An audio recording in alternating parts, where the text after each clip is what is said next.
Hello, now I'm going to talk to you about a book called The Other Wes Moore by Wes Moore. I thought I would start the story of this book off with a quote written from the author. As you're going through life, think about how your life could go in completely different directions based on the things that you decide today and the things that you decide to do every day and what you decide to make your habits. I just really love this quote, and I think that it's a wonderful start to the discussion of this book. So the story of this book is Wes Moore, the author, graduated from high school, was receiving a prestigious scholarship, and the newspaper company posted his picture and his story, and that he had received this great scholarship and was going off to college.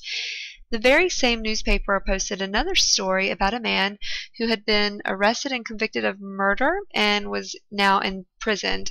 And coincidentally, his name was also Wes Moore. Well, the author of the book went on to college, graduated, became a very successful man, and throughout this journey, he could not get the other Wes Moore off of his mind. He started off by writing the man a letter in prison, and that developed into a relationship. They got to know each other, and it motivated the author of this story to go out and become a motivational speaker. He travels, he talks to students, and he's just a really inspiring man, and it's a wonderful book. I really, really love it. So the next slide shows some images of both Wes Moores, both as young boys and now the men that they are today. And I put a couple more quotes up here. The first one says, "The whole point was to actually have a conversation and to talk about the reality of not just these two boys, but the realities of all of you."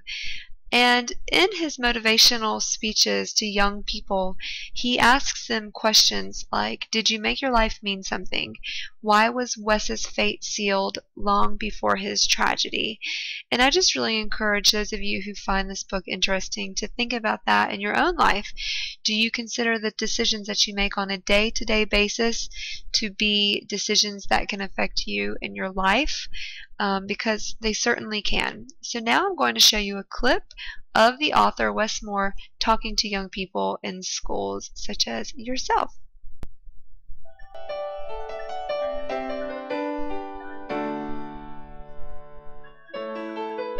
Having a vision for something bigger matters. I know how different my life could have been. And I know that because I know a lot of the cats who I grew up with, their lives are a whole lot closer to Wes's than they are to mine right now. This is not a true crime story. This is not something that's meant to cast some revisionist history about what happened. This is not meant to reopen cases. This is not meant to cast judgment on sentencing. But it's meant to keep people from ending up in Wes's situations ever.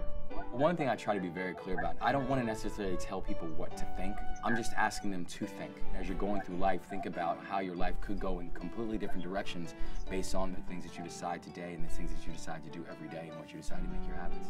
And that became the motivation behind this whole point. That became the motivation behind this whole project. And this was a very difficult process because it forced me to ask questions that I never asked before. It forced me to dig deeper into my life in a way that I never thought I would ever have to. The chilling truth is that his story could have been mine, and the tragedy is that my story could have been his. Had it not been for those folks who helped me understand that, had it not been for those people who helped usher me into manhood in the way that they did, things could have been very different. I didn't want it to just be a book that people read, but I wanted it to be a larger call to action. The whole point was to actually have a conversation and to talk about the realities of not just these two boys, but the realities of all of us. There's nothing more important than when you think back on your life, the fact that you made your life mean something. Wes's fate is sealed. The question I wanted to ask was, why was Wes's fate sealed long before February 7th of 2000? The biggest gap that we have in our society isn't necessarily the education gap or the technology gap, but it's the expectation gap. How do we help people think differently about their lives, and how do we think differently about the lives of others? That is the key hurdle that we've got to get over, because once we get over that, everything else is just details.